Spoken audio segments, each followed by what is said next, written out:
வணக்கம் உறவுகளே, இன்றைக்கு என்னுடைய யூடியூப் காணொளியில் நீங்கள் காண இருக்கும் வீடியோ அன்னாசி பழத்தை வச்சு நான் ஒரு கறி சமைச்சிருக்கிறேன். ஆனால் சூப்பராக இருக்கும் இந்த கறி. நீங்களும் ஒரு முறை சமைச்சு பாருங்கள். வாங்கோ இந்த அன்னாசி பழக்கறி நான் எப்படி சமைச்சேனான்னு சொல்லி வீடியோக்குள்ளே போய் பார்க்கலாம். வீடியோக்குள்ளே போகிறதுக்கு முன்னால் ஃபஸ்ட்டாக இந்த வீடியோ பார்க்குறீங்களா? அப்போ மறந்துடாமல் சப்ஸ்கிரைப் பண்ணிவிட்டு பக்கத்தில் இருக்கிற பெல் பட்டனையும் கிளிக் பண்ணிவிட்டு பாருங்கள். அப்போ தான் நான் போடுற வீடியோக்களெல்லாம் உங்களுக்கு உடனே நோட்டிஃபிகேஷனாக வந்து சேரும். இப்போ வாங்க வீடியோக்குள்ளே போகலாம். இன்றைக்கு நான் அன்னாசி பழத்தை வச்சு இன்றைக்கு ஒரு அன்னாசி பழ கறி காய்ச்ச போகிறேன். வாங்க அன்னாசி பழ கறி காய்ச்சறது அப்படின்னு பார்க்கலாம். அதில் முதல்ல நாங்கள் இந்த அன்னாசி பழ தோலை சீவி எடுக்க வேணும். இப்போ நாங்கள் இந்த தோலை சீவி எடுப்போம். நல்லா கூர்க்கத்தியாக இருந்ததுண்டா ஈஸியாகவே இந்த தோல் சீவி கொள்ளலாம். நான் தோல் சீவிட்டு உங்களுக்கு காட்டுறேன். அன்னாசி பழ கறிக்கு இப்படி பருவமாக இருக்கணும். அன்னாசி பழம் ஆகலும் பழக்கக்கூடாது, ஆகலும் பிஞ்சாகவும் இருக்கக்கூடாது. இந்த பருவத்திலே நீங்கள் அன்னாசி பழத்தை எடுத்துக்கொள்ளுங்க கறிக்கு. இப்போ பார்த்தீங்களா அன்னாசி பழத்தை நான் தோல் சீவிட்டு கொண்டு வச்சிருக்கிறேன் பாருங்க. இப்போ இதை நாங்கள் 2 பாதியாக முதல்ல கட் பண்ணி எடுப்போம்.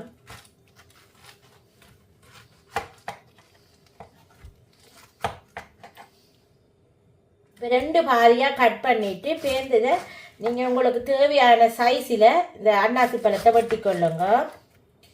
இதை பார்த்தீங்களான்னு சொன்னால் இந்த நரம்பை கட் பண்ணி எடுக்க வேணும். பார்த்தீங்கன்னா இதுதான் இந்த அன்னாசி பழத்தில் வர நரம்பு பாருங்க.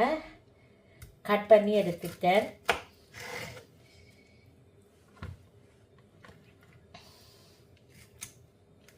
உங்களுக்கு எந்த அளவு சைஸில் வேணும் அன்னாசி பழ துண்டுகள் அதே அளவில் நீங்கள் வெட்டி எடுத்துக்கொள்ளுங்க.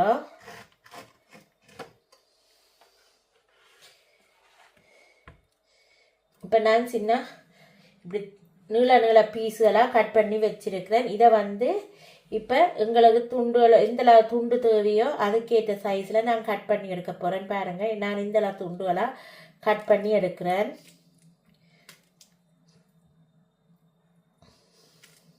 அன்னாசி பழத்தையெல்லாம் நான் க்ளீன் பண்ணி கட் பண்ணி எடுத்து வச்சுருக்கேன். பாருங்கள், இந்த பீஸாக கட் பண்ணி எடுத்து வச்சுருக்கிறேன். இப்போ இதுக்கு தேவையான பொருட்கள் இதில் பார்க்கலாம் என்னென்னு. உள்ளி எடுத்து சின்னதாக கட் பண்ணி எடுத்து வச்சுருக்கிறேன்.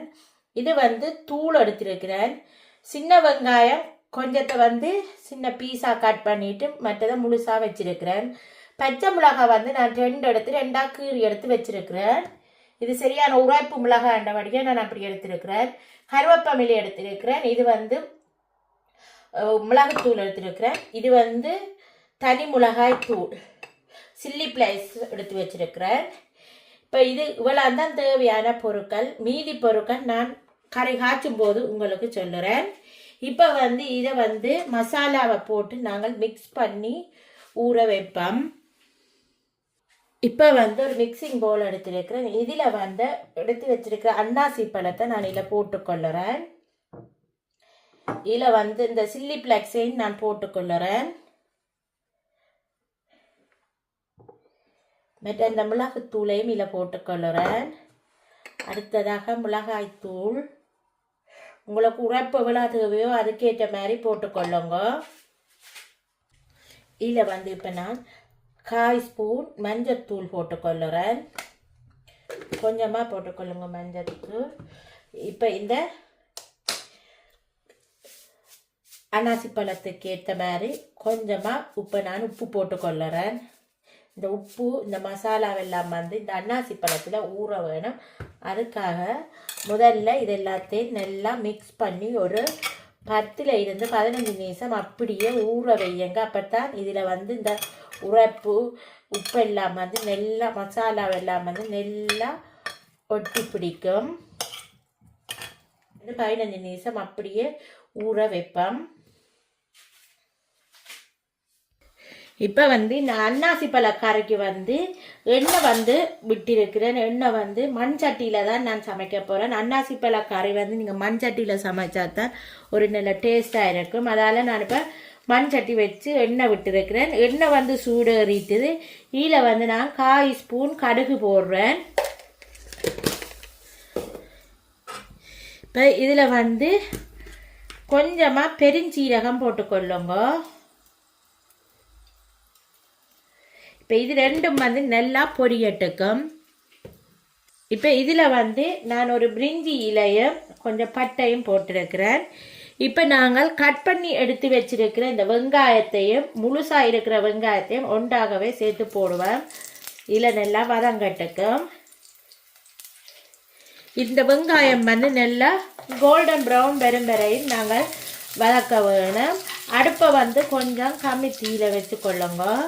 வெங்காயம் வதக்கும்போது கொஞ்சம் கையில் இருந்தாலும் நீங்கள் அன்னாசி பழம் போட்டதுக்கு பிறகு அடுப்பு வந்து கம்மி தீயிலே இருக்க வேணும்.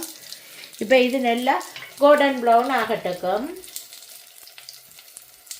இப்போ பார்த்தீங்கன்னா வெங்காயம் கொஞ்சம் கண்ணாடி பருவத்துக்கு வந்துட்டுது. இப்போ நாங்கள் இதில் கட் பண்ணி எடுத்து வச்சிருக்கிற உள்ளியை போட்டுக்கொள்ளுவோம். அதோட எடுத்து வச்சிருக்கிற கருவேப்பமிலையே இதில் போட்டுக்கொள்ளுவோம். போட்டுட்டு நல்லா வதக்கி கொடுப்போம். இந்த உள்ளியும் கருவேப்பமிலை நல்ல வெங்காயம் எல்லாம் நல்லா வதங்கட்டுக்கும்.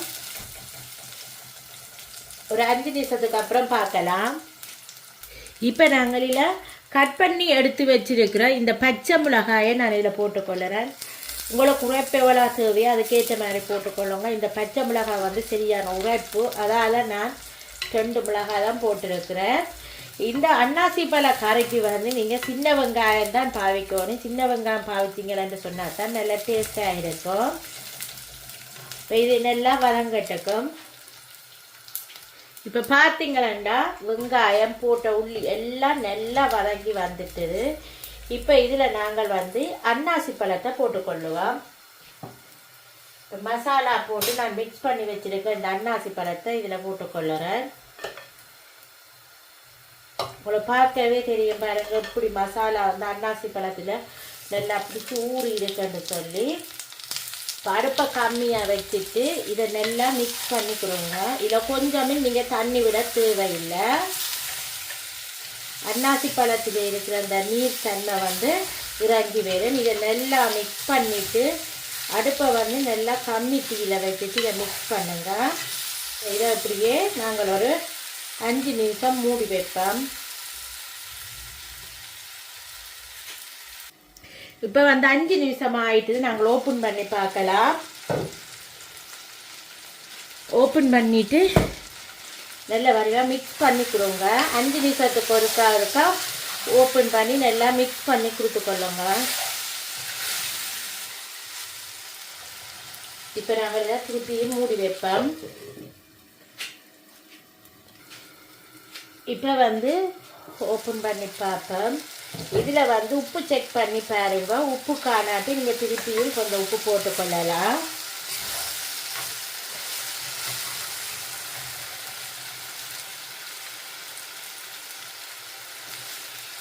இதில் கொஞ்சமாக நான் இப்போ உப்பு காணாது, நான் கொஞ்சமாக உப்பு போட்டுக்கொள்ளுறேன்.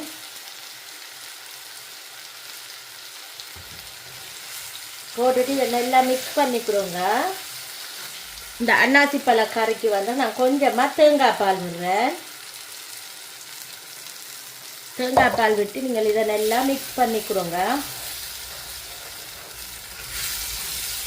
மிக்ஸ் பண்ணிவிட்டு இதை நல்லா அப்படியே ஒரு 10 நிமிஷம் அப்படியே மூடி வையுங்க. ஓப்பன் பண்ணாமல் அப்படியே நல்லா சூப்பராக வரும் பாருங்க. இது அப்படியே நீங்கள் ஒரு 10 நிமிஷம் மூடி வையுங்க. 10 நிமிஷம் ஆகிட்டு நாங்கள் ஓப்பன் பண்ணி பார்ப்போம். இப்போ பாருங்கள் சூப்பராக ரெடியாக இருக்குது. இதில் வந்து நான் இப்போ எடுத்து வச்சிருக்கிற சீனி கொஞ்சமாக போட்டுக்கொள்ளுறேன். போட்டுட்டு இதை நல்லா மிக்ஸ் பண்ணிக்கிடுங்க. இந்த சீனி வந்து கரைஞ்சி நல்ல ஒரு ஃப்ளேவராக வரும் வரையும் நாங்கள் இதை மிக்ஸ் பண்ணி கொண்டே இருங்க. மிக்ஸ் பண்ணிவிட்டு ஒரு 2 நிமிஷம் மூடி வச்சுட்டு ரக்கினீங்கன்னு சொன்னால் சூப்பரான ஒரு அன்னாசி பழ கறி வந்து ரெடி ஆகிடும். ஒரு 2 நிமிஷம் மூடி வச்சுட்டு ரக்குவோம்.